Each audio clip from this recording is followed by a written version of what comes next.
is the Antisocial Podcast, episode 218. And this week's guests, plural, that's right, there's three of them. Jade Monserrat, Corey Davis, Mitch Brackman. They are musicians. They are from Adelaide. They play in the bands Freedom of Fear and Dyssidia, and they both have released albums just recently. Dyssidia put out their new album about a week or so ago called Costly Signals. And Freedom of Fear put out their album Nocturnal Gates last year, I believe the day after our album Fallen Idols came out. So I think it was the 2nd of August last year. Both awesome albums. I'm going to have links in the show notes so you can check them out. And of course, links to both bands and to Jade, Corey and Mitch's social media pages as well. Just everything will be in there, nice and easy, in the show notes. I caught up with Jade and Corey in Adelaide. At their place in this really cool apartment overlooking Adelaide CBD with a bunch of drinks, having a great time. And then Mitch came in halfway through, gate crashed the podcast and just made it super, super fun. Really, really awesome. And I don't think this will be the last time that we all catch up for drinks and for chats and for more podcasting. This is just the start. So a lot of fun. This is a really laid back, chilled, just sloppy conversation of just a whole bunch of nothing, but a whole bunch of awesome. And I really hope that you all enjoyed as much as I enjoyed having the chat with these great people. Struggling to talk. So anyway, speaking of which, time to wrap it up. So please enjoy this great chat with Jade Monserrat, Corey Davis, and Mitch Brackman.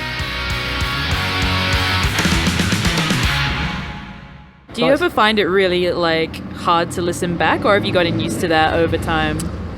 To the recordings, it's tough because So what I do for a lot of them, because it's so laid back and casual, I just download it and then I send it off to somebody else now to do all the editing, and he'll just clean it all up or whatever, but I won't do any edits. Nice. But then over time, depending on the person, sometimes they're a little bit they're very self-aware and they're sort of hypersensitive to what they're saying, and so every once in a while they say, "Oh, I shouldn't have said that," etc. And go, "Okay." Or I've become ultra nervous talking to somebody that I have never met before, or somebody that I think just way out of my league in every possible way that you could think of, and so I'm saying stupid stuff, or I lose my train of thought mid-sentence, or maybe I've had too many beers or whatever it is, and so I've then started to go back and listen to them, and yes, it's painful. Just to hear yourself, just all the verbal tics that you have, there's supposed to be something about your own voice not sounding right to you because of something to do with the mechanics of your inner ear or something, isn't there? Yeah, maybe. I don't know. I think there is. Yeah. Well, that's what I've heard, and I definitely experience that every time I hear myself talk. So I'll probably never listen to this if it goes up. Oh, well, if you say something ridiculous, then don't worry about it. Who cares?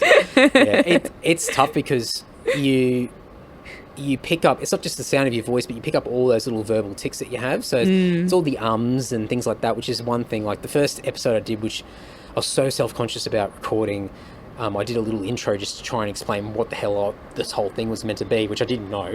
Yeah. And I was so the self-esteem wasn't there at all. I just had nothing. So I went through and listened to it, and I removed every throughout. It was maybe 10 minutes of me waffling. I removed every and it sounded so horrible because you could just hear it robotic. And it was just robotic. There was nothing natural. There was no flow, and it's still up, so people can listen to it. It's just shocking. But I thought, no, that's where I started, and that's So that I've must got to be keep really, it up there. I don't know, rewarding to see the progression. It is if I listen to it. Where you've come from, Maybe if I listen to it, maybe isn't as bad as I remember, but I'm pretty sure it's pretty bad. So, and I'm sure someone now will listen to it and make sure that they message me and tell me that it's absolutely shocking. So thank you in advance for that person. But I was trying to remove all those things, and then Cabba and Ash from Perth, who claimed the throne, they were taking the piss out of me, and it may have been on their own podcast. I can't remember, or maybe they told me in person, but I kept saying for a while, "what not," or something. Whatnot, yeah. Whatnot. And so they started to say, whatnot. And then I was so like, oh man, I've got to stop saying it. And then every time I went to say it, I hesitated. And I was like, oh man, this is so bad. So I think now, and I've just said it just then, the next one I'm trying to improve on is I think. Mm-hmm. And you watch now, you'll be waiting for it, and I'll keep saying, yeah, I think this, I think that. And it's like, oh, stop thinking, just talk. So, yeah. But anyway, so maybe just to paint the picture of where we are, I feel like I'm on some like luxurious penthouse suite overlooking Adelaide here. It's a pretty sweet spot that you guys are sort of residing in. Yeah, for sure. Yeah, right in the heart of the CBD. So yeah, it's pretty sweet. Can't complain. Yeah, we're very lucky, and we're moving out soon, so it's going to be good, but it's also going to suck because we're so used to having everything right outside our, doorstep, and we can just, go get Hungry Jacks at 2 a.m. if we want, and now that's going away. I've certainly found myself at that Hungry Jacks, and the one around the corner at probably around that time as well. It's it's an experience, isn't it? Well, yeah. So I can say that burgers are better at Hungry Jacks when you've only got a limited amount of options to pick from. However, the clientele at that time of the day is it's frightening, absolutely frightening. I'm pretty sure there's several punch-ups that happened when I was there.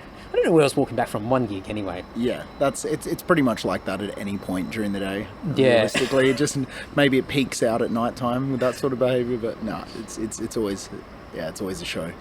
Well, I think it's anywhere. Like any city's got it, but Adelaide for me has always been notorious for absolute rages, like just loose units, like who are just like terrorising the streets. Hindley Street. I remember like we played Adelaide on Friday night, and then Saturday we were driving to Broken Hill. We were picking up a hire van on Hindley Street, and it was like 7:30 in the morning, and all those bars along Hindley Street were all just pumping, and there was girls like falling into the gutter, there was punch-ups, and there was like glasses being shattered. I'm like, the sun's out, like go home. Like, are you joking? Like, this is absolutely insane. Yeah, we've had a few different mates, like in bands and like other close friends that are from interstate, like come out and whether they're playing gigs with us or just out for like a weekend or something, and some of them have been just like totally shocked by Hindley Street. They just didn't see it coming. But well, I said before, like I see Adelaide as like a big country town. Like there's definitely the city vibe to it, but there's aspects of it where it just feels like one place that it's just every time I go there, I'm blown away by how absolutely mental it is Wagga, like Wagga Wagga. You go there and like during the day, beautiful, nice, beautiful little spot in town, and the nature strips in the middle.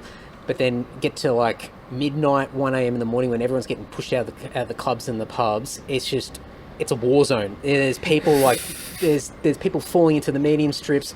There's punch-ons. There's everything happening. You just go, oh my god! Like this quiet little town. It's absolute mayhem, and it's that. Like it happens in Melbourne and Sydney and Brisbane and all that sort of stuff as well. But it seems to be more amplified when you're in a smaller area where it's just in your face. It's crazy. Yeah. And I think a couple of the guys in the band, I wasn't there, but they were telling me that they went to Macca's at the end of Hindley Street. Yeah. And after a gig, and some guy apparently got on top of a table and did like a Karate Kid style fly kick across the thing to try and whack someone in the face with their foot. And there was there was blood everywhere and everything, and they were just shit. Oh my god. And I'm like, yeah, thank goodness I wasn't there. I was just like, I do not want to be anywhere near that sort of stuff. Anyway, painting a nice picture of Adelaide, of course, so it's lovely to be here. Yeah. Congrats on putting out a pretty shit hot album. Like, I mean, Thank you. For a band that's like, well, hey, from my point of view, had no idea about, and I think the band hasn't been around that long anyway. Wrong? Or a couple of years or a bit longer? No, a bit longer. I think that Matt has been working on Freedom for a while. There was a different lineup originally when they released the EP Kingdom of Ashes, and that pretty much dissolved after they produced that. Yep. And the only people that are from the original lineup are Matt and Georgina. Okay. Yeah. And I came on about 3 years ago, I think, around the same time as Jared, who played drum for us. Yep. And then Corey came on maybe 6 months after that. Yep. So it kind of has been going on for a while, but we only really started gigging when I joined the band. Yep. So yeah, it's that kind of paints a rough timeline, I guess. Yeah, I mean, for me, I don't pay attention to anything. So, but when I saw sort of, I think the album announced, and I think I've seen the name pop around a little bit, and especially Jason and some of the guys in Adelaide always putting on shows and things like that. So I've sort of seen the name float around a bit. But honestly, I don't think it was until you guys sort of announced the album that I sort of went, oh, this is like... what's the best way of explaining this without making it sound like I'm a dick? This is yeah, you got me. This is a legit band, and I guess over the years you play with so many different bands, and you come back through an area and you're like, well, what happened to that band? They're gone, Yeah. And maybe they never even got a release out, or they did an EP or a demo or whatever, and just nothing sort of came off it, and a lot of potential there or whatever. And so, EVP. Yes. Yeah, so EVP is obviously supporting the album and putting it all out, and yeah, it's just it looks like everything sort of fell into place. Yeah, it kind of did. Yeah. EVP have been really awesome as well, and very supportive of us.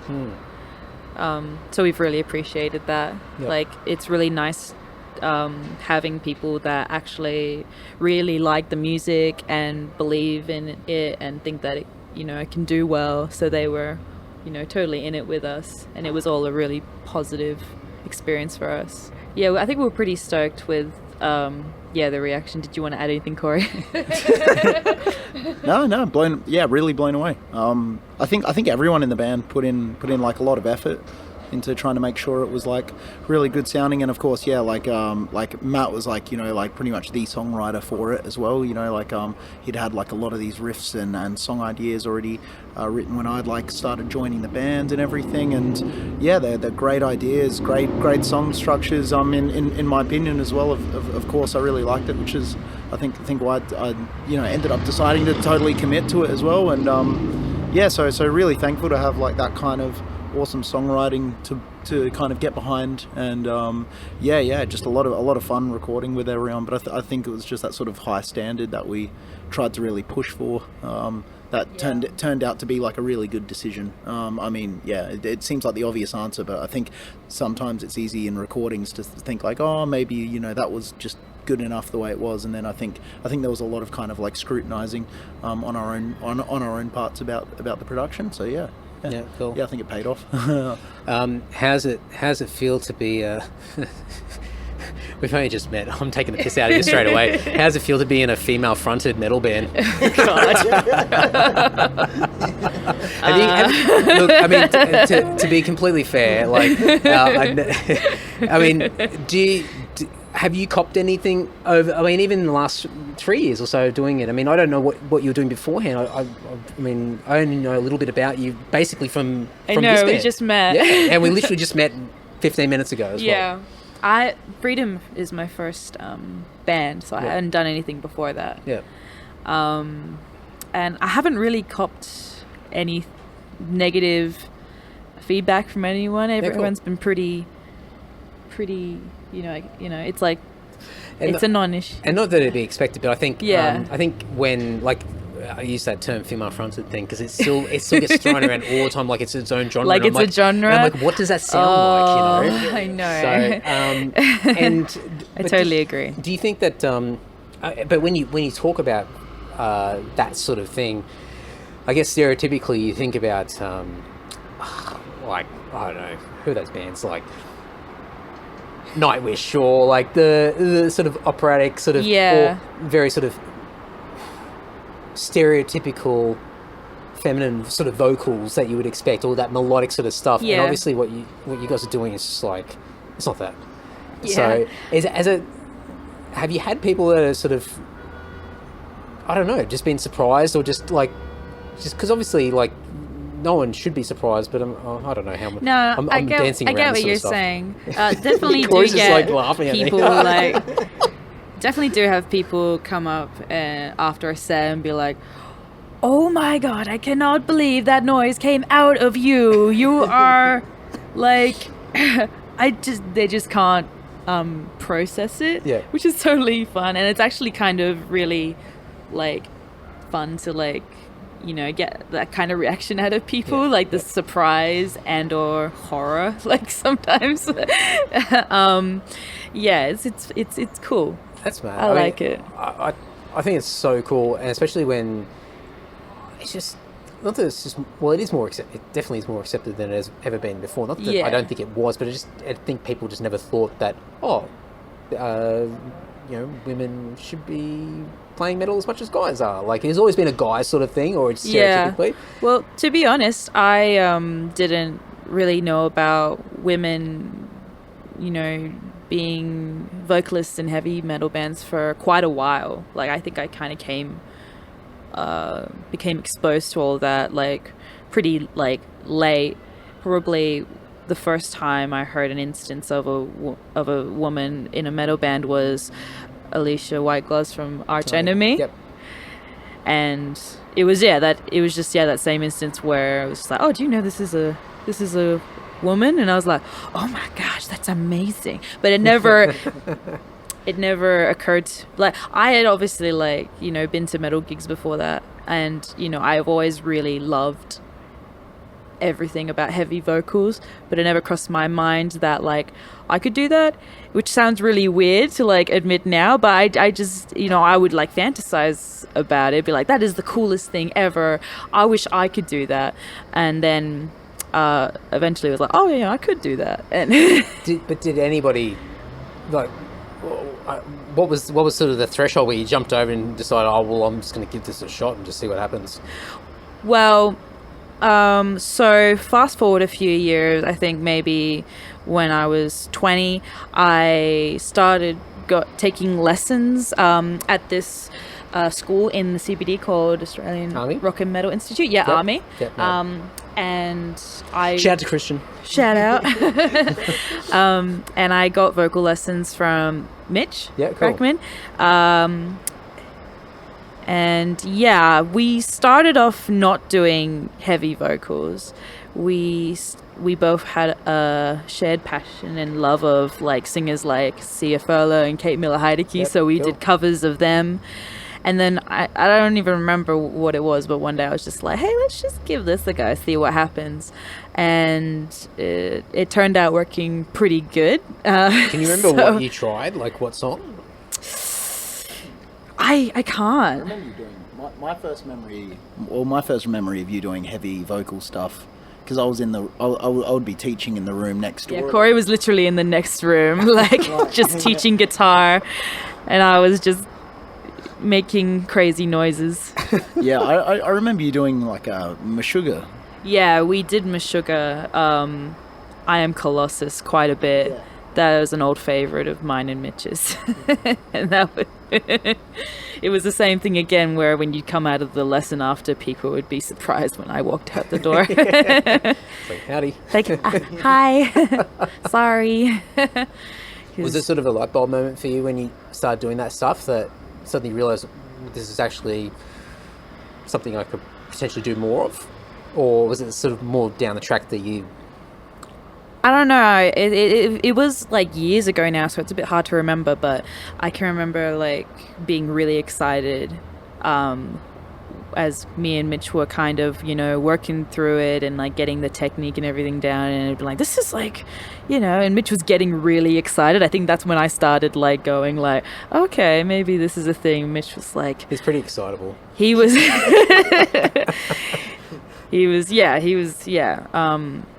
And yeah, I'm so lucky that I had him to like coach me from early on and instill all of those really good habits and techniques, like, which are really important, I think. Yep. There's definitely a wrong way to do it and a right way. And yeah, his like tutoring in the beginning was really invaluable to me. So I've kind of been set up like as best as I can, given the best start, I think. There you go, good foundation. Yeah, definitely a good. He gave me a really good foundation. So yeah. Did you like once you start playing shows and getting out there, and then having all those sort of comments going, oh, who would have thought that would come out of that person now? Yeah. Have you found that you've sort of had people coming up to you, like other women that sort of going, hey, that's really cool, and maybe it sounds so wanky, but it's like, you know, getting a little bit inspired just by just seeing and going, hey, maybe I could give it a shot and just do my own thing? Not necessarily sometimes. vocals, but anything. At the last show that we did last week, was it last week? No, it was this week. With Obituary and Trick Created. Yeah. There was a lovely lady that there was this lovely lady that came up to me after, and she said, I took a video of your set and I'm going to show my daughter, and she does singing lessons, and her teacher says that she can't do these kind of vocals, but I'm going to show her and be like, yeah, you can. And so it is cool getting comments like that. So yeah, it's cool. Like, because one of the things I was going to ask you both is about Army and what Christian's been doing. Is it Connie? Yeah. Because I mentioned it to somebody else today, and I said her name. I'm like, oh, I think I fucked her name up. And I was like, no, that's Connie. So there you go, Connie. One thing I've had Christian on the podcast before, and checked out the place around not far from here, and it's almost like he's created this place which is almost like this little factory of spitting out these great musicians, you know, and bringing in people that can obviously teach, and, you know, teaching other people, and sort of like, it's almost like paying it forward, you know, upskill one person, get them on the ranks, teach the next people and bring them in. And it's not just young people, it's people of all ages, and it's super cool. But you've both been involved in it in different ways, and no doubt that's helped. Yeah, definitely. I mean, like, Army was definitely like one of my first times into sort of, I guess teaching properly. Like, I did a little bit of tuition previous to teaching there, but then Christian gave me like the opportunity to start teaching there when he was starting it first up, and because I just knew a friend of his that worked in a guitar store in the city, and so I ended up just meeting him kind of by chance, and because I was putting up flyers for lessons and stuff like that in the music store, and I think Christian's done, and Connie, they've both done a really awesome job of building this, like, you know, music school central in the city that's not just like purely focused on metal stuff and rock stuff, but like, you know, it's a bit diverse, but it sheds light on that sort of genre, and it gives it a little bit of like a home for just like younger kids who don't know anyone in the scene. They're interested in it, they're in high school or whatever, and they're like, hey, like, there's a place called Australian Rock and Metal Institute, you know. That's pretty cool. Because he did well with the branding. yeah, definitely. Join the army. Yeah. He's definitely nailed the branding on it, that's for sure. And like, I think it's a really cool thing, especially because I think like so many mates, like growing up as well, like I was lucky to have a few mates at high school that were like into metal and stuff like that. But I know other people that are like, man, I knew no one, like, knew no one at high school that was into anything heavy. Yeah, me. I think it's a really cool thing. Like, you know, it helps a lot of people get a bit of musical growth, and it's got a nice casual vibe to it as well, where you can kind of just rock up there and meet people and hang out a bit and that sort of thing. So it's a good thing. It's got a very sort of homely vibe to the place, and sort of when I started to work out who actually goes there, who's teaching and things like that, I'm like, oh yeah, I kind of like either know or I know of the majority of the people are sort of, you know, rotating through here, and I thought it's so cool because it's such a network of people, and obviously, you know, whether Army's been the main sort of instigator of it or has helped influence it, there's so many artists and like musicians and bands that are doing really well outside of Adelaide that have all just been a part of that little thing. You know, it's super cool. Yeah, definitely. I think it's really it's really played a good like solid role in the little in like Adelaide's little rock and metal sort of scenes, definitely, because there's people that are, I think, like, you know, from like psych rock bands that you know do a bit of teaching there now and stuff like that as well. So there's like, you know, it's kind of like involved in lots of these different pockets of the scene, and and there's so many people that have been in been just students, not in bands, like i.e. Jade, and they've gone on to join bands and do lots of really cool things. I mean, like, one of the ones for me was like a Jack Bolingbroke. He's doing like a lot of his own solo stuff now and stuff, but he used to get lessons from Tristan, and then he got some lessons from me, and and I ended up doing like, you know, like a run of shows with him with his band Voros in China, and it's like, you know, it's just nuts to think that he was in high school getting lessons there, and then, you know, he's just self-producing his own stuff now, and it's just cool to see that growth. And you know, I'm sure he would have done a lot of things like with or without Army, but it's so cool to see that was a part of people's growth and their journeys, I guess. Yeah, definitely. I think one thing that I noticed is that, like, I remember I used to get guitar lessons when I was in high school, and it was just the best excuse just to get out of class. It's like, oh, sorry, I've got music lessons now, and just get out of class for like half an hour or whatever it was, and it would be some old guy who'd come in, like, he's not a teacher, he's just come in, he's part of the music department or whatever, and he's this one guy, he was just obsessed with blues, actually more jazz than blues, which just lost me straight away. But he had an old Strat. I think the only thing that was sort of, we had a bit of a common interest, he loved Malmsteen, and obviously, like, I had no idea. Nice. Nice. And but I couldn't play at all.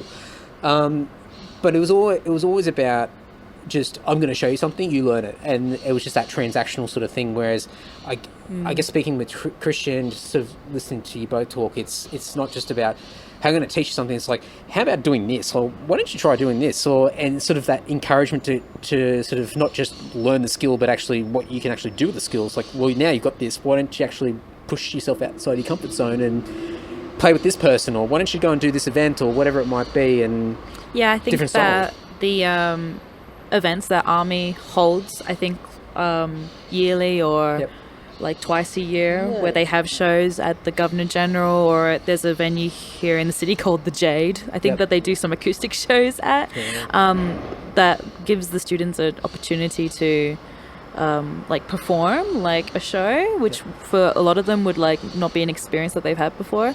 And that's, I think, well, from my experience, that was, I think, very valuable in very early on stages of my development as a performer, because I was I am not so much now, but I was really shy and, you know, no self-confidence kind of thing.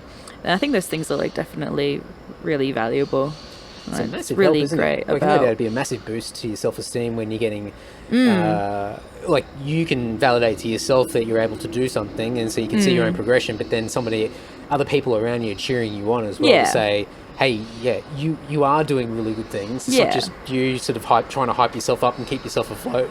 It's like other people lifting you up to hopefully, you know, max your potential as well. Yeah, definitely. No, I think that they've done a really good job of that. That's cool. Yeah. Do you think that you'll ever find yourself being a okay, I was going to use the term band whore, like Corey, but then I thought no, that's not. And then I thought that's not terribly appropriate. And then the only other word I had was even worse than that.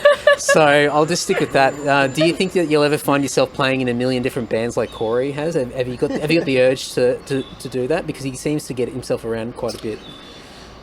I can't keep up. I honestly cannot. I can honestly not keep up with what you do, Corey, because you play in so many bands, and you obviously do session work. You're filling in for people. You jump on the road with things. Yeah, and it's awesome, but I can't keep up. Jade, do you think? I think that, like, for the foreseeable future, I'm pretty committed to freedom. Yeah. So no, I don't think that I'm going to be doing anything else. Am I disappointing people right now? But yeah, no. I've become really committed to Freedom, and I wanted to see it be successful and take it as far as we can, and I think that everyone else in the band has the same sentiment. So how do you sit now, Corey? Have you found a bit of solid feeding now with Freedom, or are you still sort of a little bit rogue? I think. Oh, hello! We've got an extra guest who's just rocked up. Come on over, Mitch. No, take a seat. Come on, Mitch. So, like Mitch to walk in on our podcast. Yeah. How rude. Go to your house. Should I tell everybody what it is? Go on. Mitch. We were just talking about you. Yeah, that's it. No, well, like I think like I feel really solid, but pretty much between like, both Dyssidia and Freedom of Fear are my musical priorities realistically. Yep. And anything else that I can kind of fit in around those, like if I just like if I get offered maybe session work but there's nothing conflicting with those two bands, then that's probably something I'll take up, and so I just try to really keep as busy as I can with music, because I've learned like just putting myself out there in different situations, like for example doing the Truth Corroded stuff on a couple of tours was like awesome. Like the very first time I did that, I was just used to playing like mostly the progressive stuff, and so I was really good at more like my counting and time signature stuff and lots of different chops things. But then going in a Truth Corroded setting, it was like just total speed playing like for a lot of it, and like a real right hand workout that I wasn't used to at the time. So that really helped my kind of like straight up metal chops, and joining Freedom helped out a lot of different sides of that, because Matt's like a total beast of a player, and so is Georgina, so like I learned like heaps from playing in Freedom as well, and so I think diversifying the kind of like playing, and also if I can do stuff for work that's music related, that's just like such a bonus. So but pretty much Dyssidia and Freedom of Fear, they're the two kind of just bands that I want to kind of be in, and I'm happy where I am now. So I think anything more, I'll like totally like lose my hair or something like that. Burn out. Burn out entirely. Yeah. So it's cool. So and at the moment it's like the rotation's actually been kind of nice. Like last year Freedom was really busy, like putting out the album and then tour at the end of last year, and then kind of in between all of that, like Dyssidia had been starting like to record the album, and now it's sort of like so it's sort of like they're kind of flipping in between schedules a little bit, which works really well. Me and Mitch have joint custody of Corey, and we have to share him. Mum and dad style. That's cool. I mean, I think I've always had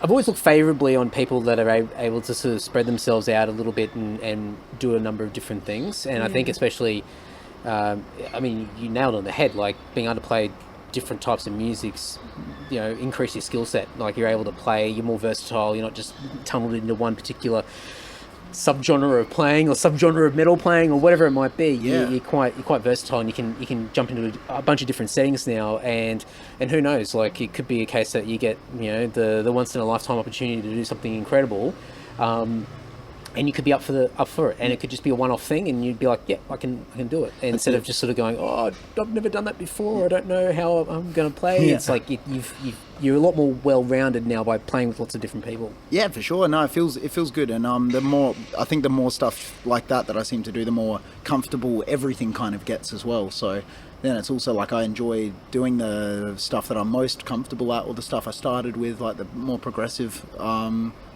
stuff, I guess, or like just metal stuff in general. Like when I go back to that, like it was like after doing lots of classical guitar at uni and stuff like that as well, it's like going back from that, everything feels even more comfortable again. And I don't know, it feels like each of them kind of help each other out by making everything more enjoyable as well. So it's like it feels like a win-win really, as long as it's nice and balanced, and you don't like burn out too badly in the process of it.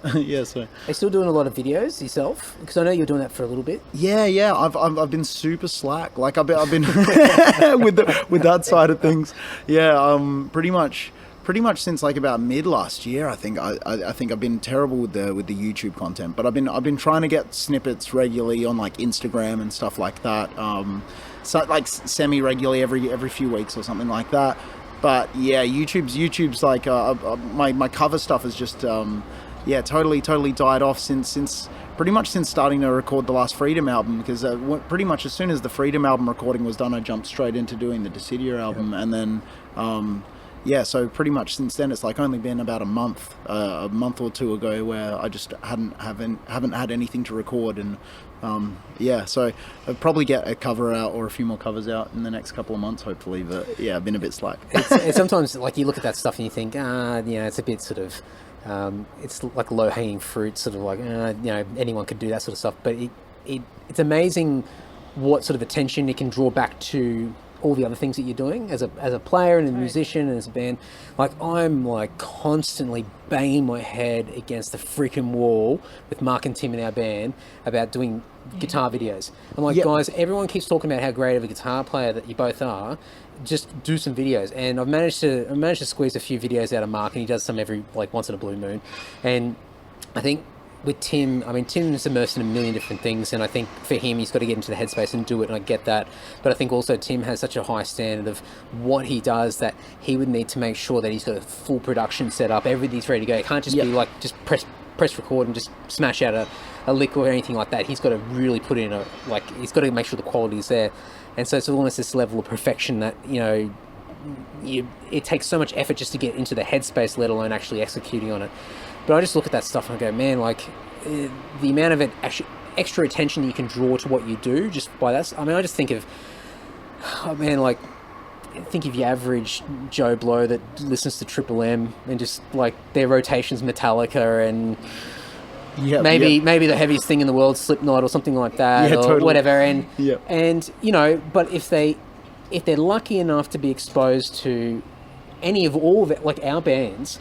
Yeah, sure. And they go, oh, wow, and like, who would have thought this was from Australia? It's like, yeah, this shit's been around for years. Like, wake up. But like, they're not exposed to it. But sometimes these little gateways of like a Metallica cover, like a solo or whatever, a riff or Megadeth or the usual staples or something like that. It's just like, it's like a little carrot going, hey, come over here. And then suddenly there's a related video that kicks in or whatever it is. And no, totally. I noticed that big time with the Symphony X crowd for me, because like that was like that's probably the most like me the most covered by me sort of thing, because I'm like the biggest Michael Romeo fanboy, like, or I don't know, like probably me or Mark, I don't know. Yeah, it'd be one of the two. It's hard to say. Yeah, I don't know. I mean, just for the sake of my own life, I'll say Mark, but but who knows? You guys can duke it out. Yeah. Hey, maybe there's a collab there, like between the two of you. Do a video back and forth, cool. Smash it out. Who can do pick a song, and then who can do the riff, do the solo better, and then everyone can vote on it. Yeah. You can do upvotes over like a 1 week period, and then you can get a dumb little badge for it. The spoiler is it's Mark.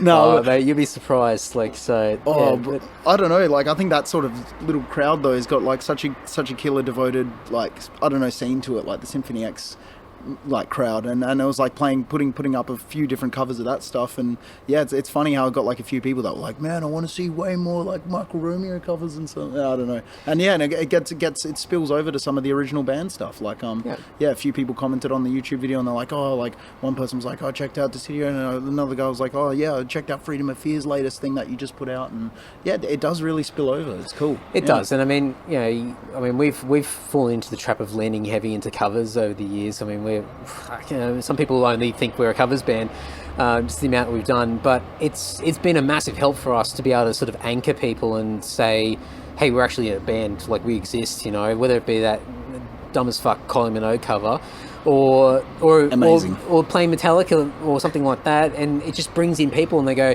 I discovered you because of that cover, and you go, yes, it works, it totally works. And as irritating as it is, like getting to a gig and you're about to play and someone comes up and goes, you gotta play the Kylie Minogue cover, and it's like, man, we put that out 10 years ago. Pretty sure we've released some songs since then, and I'm pretty sure we've released some original stuff. And I just say, oh, you never know. And I know we're not going to play it, so it's not going to happen. Prepare to get your heart broken. Yeah. But yeah, it can be a really cool thing. Like, and yeah, you just got to make sure you don't abuse it. Like I think we may have on a couple of occasions, but there you go. No, I like you guys' covers. Oh, yeah, I remember the Kylie Minogue video clip coming out way back. Showed a few people in high school for sure. You haven't seen it? Oh yeah. Oh, you haven't seen. Oh my god. Jade, you might be the only person in the world, mind you, not that it's got a lot of views, but like the way that everyone talks about it's like, come on guys, like get over it, stop sharing that video around. So I'm actually pleased to know that you haven't seen it, so you can watch that later on and let me know what you think. I'm so excited. It's very dated. Oh, actually, yeah, it is very dated. I think like it was from it's 10 years ago we filmed that, so it kind of holds up in a way, but a lot's changed over the years. But yeah, a bit of fun. And mind you, like I'm shitting on us doing cover songs, and I'm hang on, I was just about to say something I shouldn't. Oh no, who gives a fuck? Tim won't. Tim probably listen to it. Whoops. I've gotten in trouble so many times for saying things I shouldn't say, but I'm pretty sure we're going to do some sort of release later in the year that's got something to do with covers, and I've got no idea, and I can't really say anything else. But then, anyway, get the gist. Get two and two together. Yeah. A Christmas album? Okay, so I'll throw an idea out there and someone else can steal it because I'll never convince the guys to do it. I've tried to in the past. Okay. I honestly want to do and it's hell cheesy, but I reckon someone can pull it off. It's just got to be the right band. I want to do the 12 Days of Christmas, but with, like, obviously the 12 things being something that's either culturally related, Australian related, or whether it be metal related or whatever. You got to pick a theme. It's got to be something that's sort of unique to that, and obviously metalized, etc., without it being too ultra cheesy. Like, it's a Christmas song. It's got to be cheesy, I guess. So I tried to get the guys to do that a few years ago, and they're like, "Oh, it sounds a bit hard," and who's going to put it all together in the lyrics? And I'm like, "Oh, I can't." And then I got over it, and then I tried to bring it back again, and it just never happened. So bring it back. So yourselves or anyone else out there wants to give it a shot, then do it. Then go for it. Like, yeah, it's up for grabs. Because I'm quite surprised. There's definitely been parodies of it, like online, but I don't know. I could be wrong. I'm pretty sure there's like no sort of metal version of that. I might be wrong. There might be somebody out there. Probably Mitch and I's favorite. Favorite Christmas album of all time is Panzer Ballet. Is that's the band Panzer Ballet? Yeah, Panzer Ballet. What was it? Death Metal Xmas or something? Yeah, Death Xmas Jazz or something. The album's called, and it's terribly wonderful.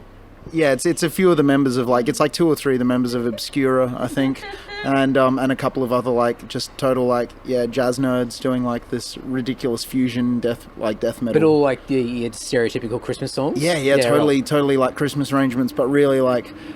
Yeah, just really horrifying. Probably like totally frustrate most people out there if they hear it. It's like you just don't want to play it for like your mum while she's driving or something like that. Or man. Well, I think I mean I can't stand Christmas carols. I feel my skull implode just breaking apart. I was in choir through primary, and so I did my time singing carols. Scarred?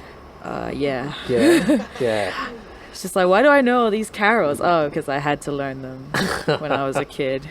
I think the only exception I make for Christmas carols, and I know everyone will cringe and some people will roll their eyes, but John Farnham's got a Christmas album that he put out like years ago. It was like 70s, I think it's 70s or 80s like recordings, and it's ultra cheesy. It's almost like this swing sort of stuff, but it's digestible in the fact that I know it's John Farnham singing, so I allow myself to enjoy it, and I put it on just as like.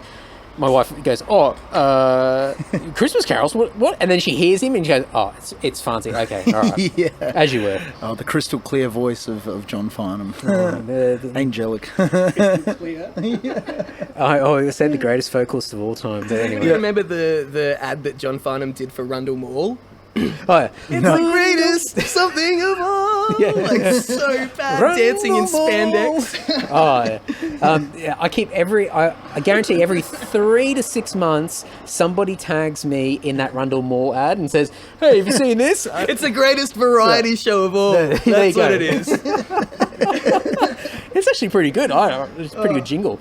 Yeah, it just keeps popping up. I think I don't know if you guys know Matty D, who yeah, totally. So he's over in Shout out to Matty D. Yeah, Shout out to the Diamond. The Diamond messaged me this morning, and he goes, "What are you doing in Adelaide?" And I go, "Oh, I'm here to do some podcast." Well, he goes, "Oh, make sure you go and booze it up at Crank." And I'm like, "What's Crank?" And then he just didn't reply after that. And I was like, "Okay." And next thing, like I'm so used to seeing his Insta stories where he's just dancing around in his jocks with this like pedophile mustache and his pedophile glasses or whatever. And he's just he's such a character. I love that guy.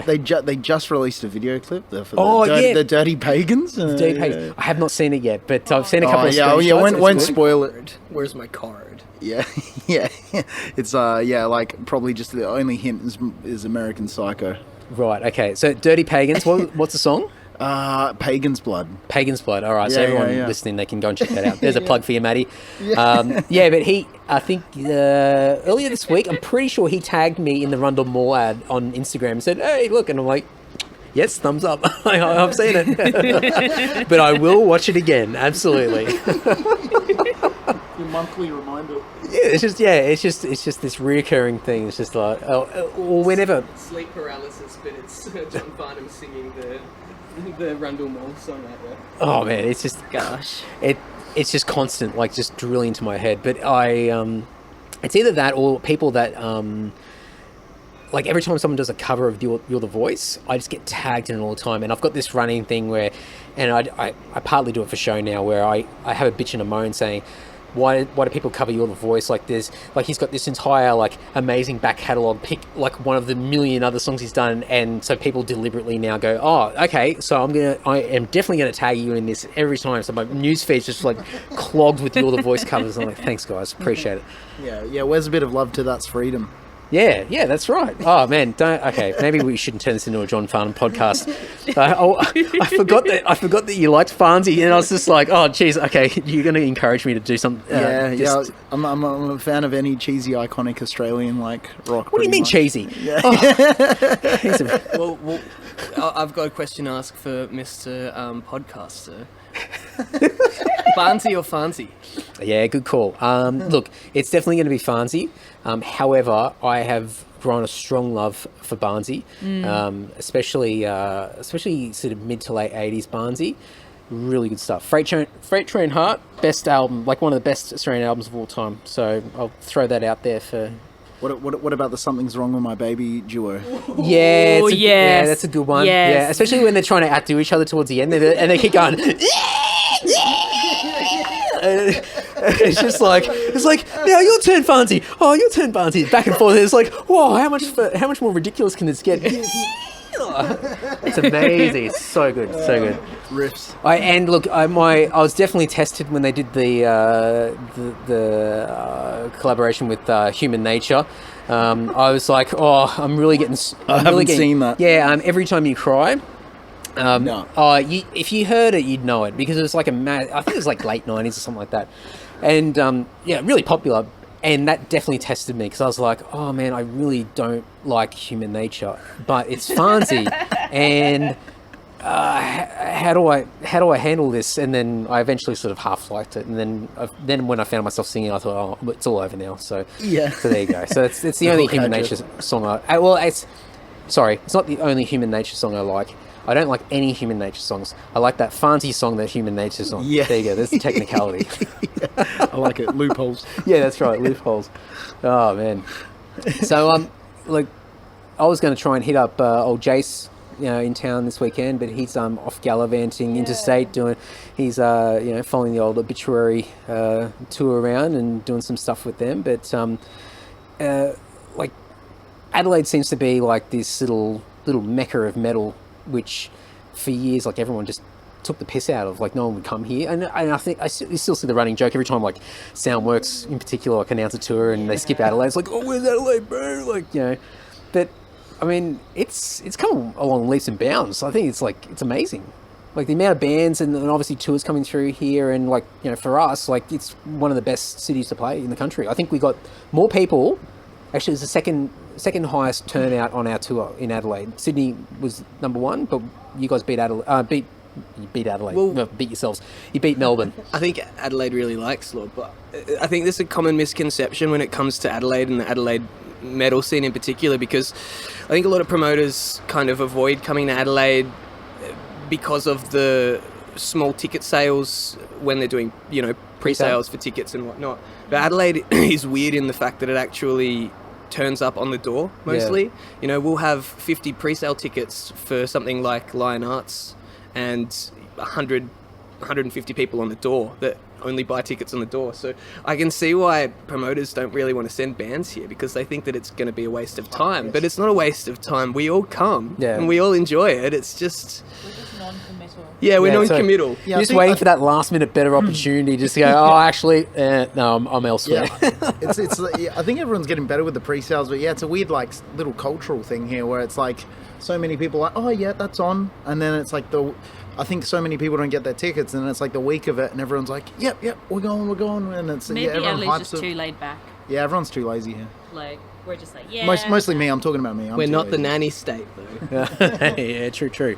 Yeah, I mean, mind you, when we did our tour in July, I'm pretty sure that Adelaide had the most pre-sales out of any other city, and even Jason sort of went, what the fuck, and look, we've been lucky here when we play, actually I actually don't even know what it is. I don't know why Adelaide for us, but I mean, we've been really lucky. But I kind of get the vibe from a lot of bands that they tend to do reasonably well here, and especially Sydney's sucked for years. It's picking back up now. It's doing a lot better, and this weekend is the first weekend after however many years that the lockout laws have been lifted, so no more lockout laws. Congratulations, Sydney. Thank you. Yeah, only King's Cross has got lockout laws, which look, I could probably argue for and against it either way. It's a bit of a wild spot, but yeah. So that'll obviously open up opportunity again for Sydney. Like, you'll find that it's not just about staying open late; it's about all the licensing, all the red tape, all the money, all the costs involved, and suddenly you're going to have venues suddenly going, it's affordable to actually put live music on again. So you find that your options are going to be so much more, which is really cool. But I've always sort of, I think the other cool thing about Adelaide is that with the laws here around licensing, I mean, Fowler's is really good now, Lions, with the sort of the mixed, all ages, over 18 sort of thing. I don't think there's anywhere else in the country that allows that. Melbourne, you can come in with a Guardian, I think, but I think it's still at the venue's discretion. Maybe it's similar to Adelaide, I don't know, but it's not as encouraged. Whereas, we would deliberately, not that just because Fowler's is a better venue in some cases, but we would push for Fowler's just because we could get that split.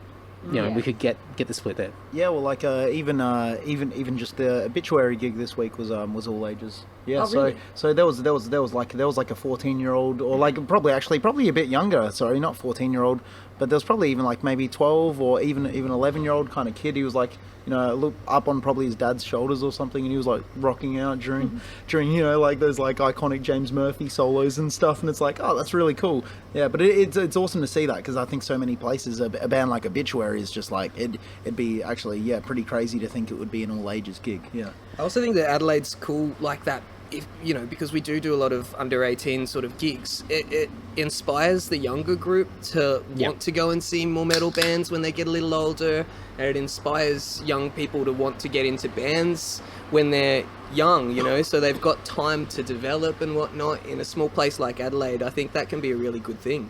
It's a big reason why other places around the country have suffered, because there's nothing there for the next wave of people, next generation of people to come through. I remember getting into music, and I'd go to in-stores. So I was living in Brisbane, so I go to in-stores and they'd just have a band on there playing in the corner or whatever, and so you go in oh wow, there's not even knowing the genre of music, some BS or whatever, but it was just live music. It was so exciting. And so that would already inspire you just to go, I want to be cool like that person, even though I don't really like the music. And then it was there was a few all ages shows that sort of popped up, but I was sneaking in the gigs, trying to get in, walk in with a bunch of guys who are over 18, just sneak in with them in the middle and just hope that I can get in. And what was the success rate of that? It was actually not too bad. It was over 50-50, so Yeah, but I mean, I sort of always had the game plans like, yeah, Dad, pick me up, but it was like, if I didn't, and I was lucky that I had people older. I was always the youngest everywhere I've been. It's only sort of been recently now where I've started to get a bit older that I've suddenly started to say old people things, and I've started to be around people that are younger than me, and I'm going, oh, okay, all right, now I'm transitioning into old man status. But I've always been the youngest person, like in starting out in music, playing in bands. I've always been the kid, going to gigs, and I've been lucky, like, having older people around me who sort of led my hand and sort of said, hey, here's music, here's different bands, here's all the subgenres, here's what's cool, here's what we think is cool, here's what's not, and you sort of work out yourself after a while. And it was just such a massive thing for me, because I wouldn't have got into metal if it wasn't for that. Be exposed to it. I think the first the first times I started playing gigs ever was with Ben Sims' band Matronarch. Yep. And it was because of that again was like every Lisa coming to get you, Ben. yeah. But he was like that. He was that sort of older friend that I jammed with, and and he showed me bands like Lord and other sort of stuff that I was into at the time, and like Sonata Arctica and stuff like that. Like when I was really getting into heaps of heavy music. Yeah, it's cool having that sort of older crowd. You guys want to know something really weird? Yes. I think that one of the first gigs that I ever went to, first metal gigs I went to, was a Dyssidia gig before I knew Corey and Mitch. Oh, really? Yeah, really. Yeah. And did you go, what the fuck is this? Nah, I thought it was the best. Yeah? It was so awesome. I went to... I think I was going because I think that was a gig you guys were playing with Sever Hill. Oh, the Cavern. Yeah, the Cavern, when the Cavern was still open. Wow. Ages ago. And I went to school with some of the guys who were in Sever Hill. So I went to go see that, and you guys were on the bill as well.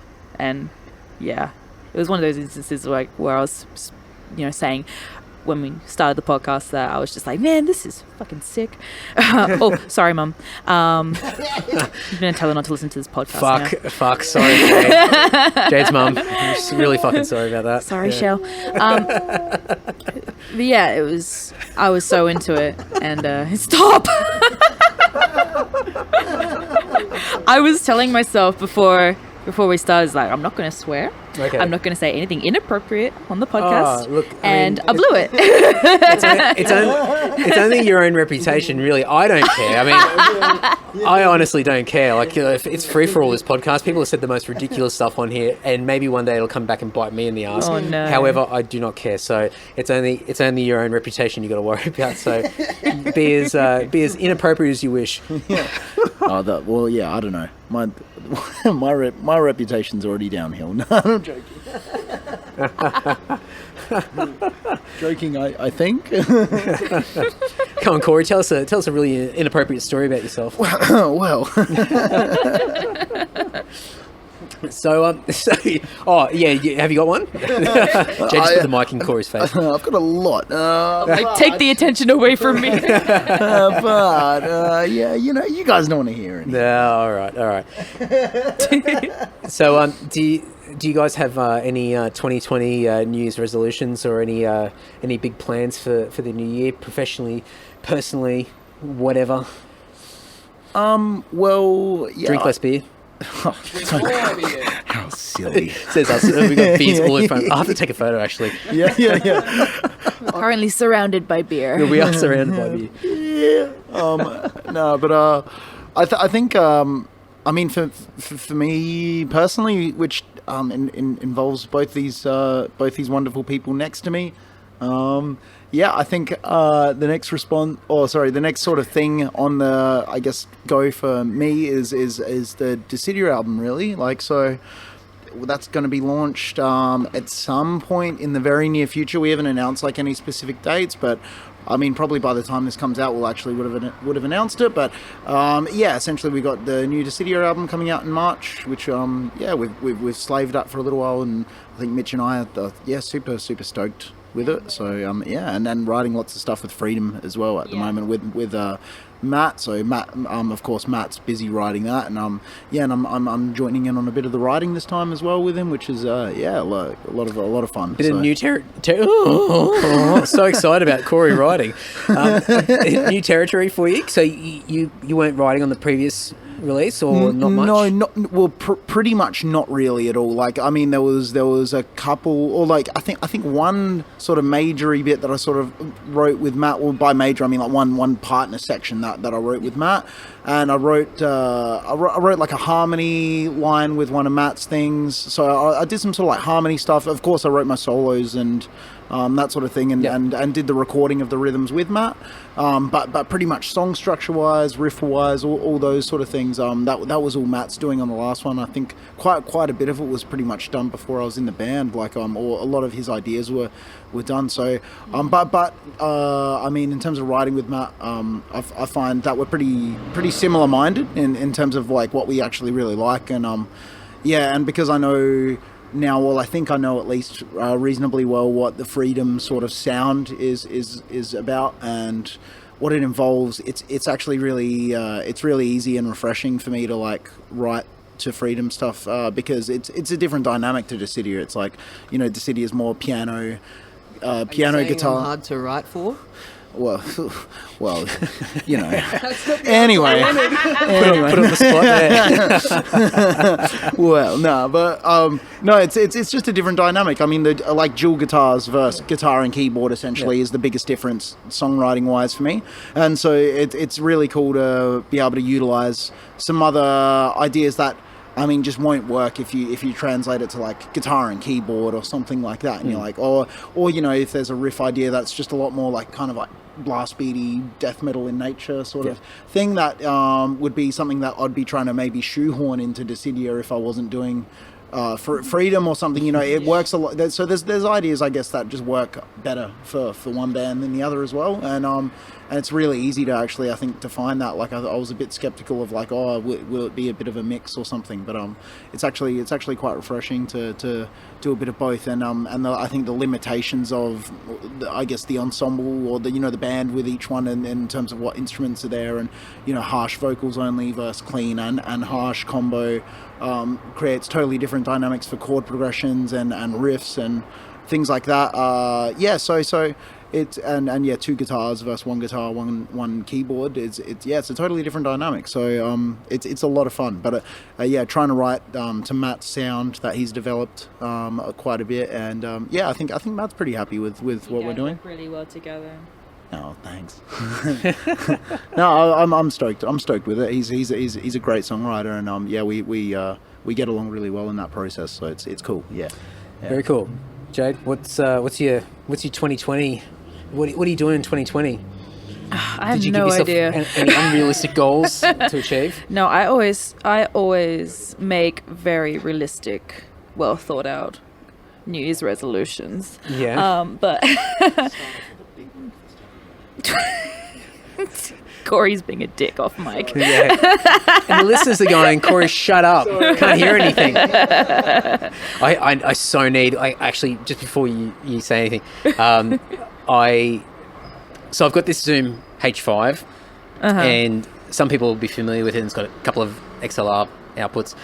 There's a H6, which has got 4, and I'm on the verge of buying it, and I just keep thinking, but how often am I actually sort of in a setting where I'm talking to more than one person, and then I just walk into this, and I'm just sitting here going, man, 4 mics, everyone holding it would just be absolutely perfect. Mind you, the podcast would probably go for 6 hours. It would also probably be hectic, and we would probably be talking over each other. Oh yeah, but like we usually do. People love that. Not very common. Healthy social progress. Yeah. No, I think that just elaborating a bit on what Corey said, I think that I feel this time around, because the first my first real experience writing lyrics for an album was Nocturnal Gates, and it was quite a learning experience for me. But now that I've done that, and I think coming off of the, I guess, success of the album and the tour, and I think we're in a really good place where we're like, you know, in a really good place where we're like enthusiastic and writing music, and Corey and Matt are writing things and I'm writing things as well, which is different because last time I procrastinated a little bit because I got overwhelmed by everything, but it worked out okay in the end anyway. But I think that, yeah, that's kind of my main goal for this year, is just to keep like kind of churning stuff out while it feels good, and yeah, just seeing where it goes. Cool. Yeah. Other than that, Pilates. That sounds like a challenge. It hurts, but in a good way. I was saying to you both before, like, walking around Adelaide, and I gave myself this ridiculous challenge. I think I'm up to the 8th week where I'm trying to do 10,000 steps a day. Yeah. And so I've got this good system where I go for a walk in the morning, usually really early, like 5:30, 6 a.m. in the morning, and I'll walk for like maybe half hour, 45 minutes, something like that. And it's just like leisurely, like there is no progress whatsoever, like there is nothing, but my goal is that eventually it'll get to a point where I'll start to maybe jog, or then maybe run. Yeah. But I'm sort of not setting the bar too high, so maybe that'll be like 5 years down the track of just wandering around cities, you know. But it's so hard to get even just that, like 10,000. I'm like, 10,000 steps. I probably do that every day. No, I do, like, honestly, if I don't think about it, I'm probably doing like 1,500 to 2,000, because you get in the car, you go somewhere, you're sitting around all day, sitting at a desk. It's just nothing. Like, yeah, it's just I do shocking. next to nothing because I have an office job, and that's kind of my motivation for, you know, I need to do some physical exercise, or I'm going to just and die at 40 or something. And if anyone wants to feel really shit about themselves, if you've got an iPhone, go into the health app and then click on the steps. That's how I calculate it. Yeah, on the iPhone. And it will tell you how bad you are. And that was part of my wake up call. I heard someone else talking about it. I deleted that app. You can delete it, can you? I think so. Oh, well, maybe you just hit it somewhere you can't find. Well, don't tell me that. Can't you because delete eventually it? I'll get frustrated and I'll just delete it. I'm pretty sure I deleted it because I I thought it have was an one of old those iPhone 5S and maybe. it's glitching like all heck because it's like, you need to update. No, that's you right. need to update. So I need to update the apps like every other day. Oh, it doesn't do it automatically. So and the storage on it is so. So I delete all my apps, like, because I'm refusing to like give in and buy a new phone. And Corey's laughing right now because he's been telling me for weeks that I need a new phone. it might be time to upgrade. You don't need the brand new one. I always say buy like 2 models back because it's cheap and they're usually like lightning years better than what you've already got. So I think I've got a 7, and 7's like an artifact now compared to what's out there. So, but it does the job. 7. Yeah. I know. Light years from yours. Well, I'm pretty sure I went from a 5 to a 7, and I was like, oh my god, like I can't believe this luxury. It's amazing. Yes, Skynet. No, I think it's a trap. I'm just putting it off as long as possible. My 5S is actually pretty sturdy. I feel like it's like the Nokia equivalent of like... Yeah, bring back the Nokia. Yeah. Look, calls and texts, that's all you need. Yeah, that's all you need. But... yeah, how did we get on that? I don't know. No, I was talking about steps. That's right, yes. Yeah. There you go. The main question, though, is that, for me, is that your main motivation, surely, for the morning walks is the bin chickens. The bin chickens. Oh, you've seen the Insta stories? I've seen it. Okay, so anyone that follows me on Instagram will see the Insta stories. Every once in a while you'll see this bin chicken, and it is what I think is the same one every time. It's in the same spot. So I walk down the end of my street, it's like a little alleyway, and there's this dumpster behind a restaurant or cafe or whatever it is, and there's this fucking ibis sitting on top of it, and he's just tearing apart these black garbage bags and just flicking the food all over the ground, and it smells so bad. It's just rotten. Like this smell of rot. And every time I go past, I just do a little Insta story, take a photo of him or a video, and I just go, "G'day, mate," or "Good afternoon, sir," or "Top of the morning to you." Does the bin chicken have a name? No, I actually haven't. All right. Give him a name. Yeah, I know you should call it Jade. Oh, no. Yes. Okay, and we have it. Jade the bin chicken. Jade. All right. Jadey. Any parting words, Corey? Well, thanks so much for having us on, man. Thanks for having definitely, me. Thanks for having me here. Yeah. Well, it's awesome. So thanks for having us, and I don't really have anything too impressive to say, realistically. And what about Mitch? Has Mitch got any parting words, any words of wisdom for the listeners or the company that you have right now? Yeah, can't Mitch. You can swear if you need to. Continue listening to the podcast. Oh, jeez. Far out. We'll give you a little bit of a plug. So polite. I'll also give my band a little bit of... I don't know if anybody knows my band. Or, go, do it. No one does. No one knows. Get ready for the new D-Squids album. It's going to come D-Squids. out this year, and we're going to have a great time. We'll be around the country. People are typing D-Squids into Google right now going, I can't find Who's it. Dyssidia? D-Squids. But let's make a big impact with this album, boys and girls, and let's let the freedom of fear and the Dyssidia love train roll on forever. Yeah, definitely, and I'm keen to keep my eyes peeled for this Lord potential, maybe not Lord release of or something or other. I don't know. Oh, thanks for bringing that back to everyone's attention. Yeah. But that may or may not exist. Maybe. Well, yeah, stay tuned for that. Maybe later in the year. We'll see what happens.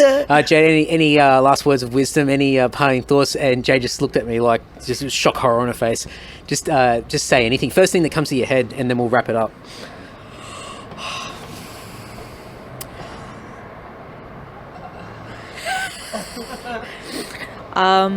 It's been good.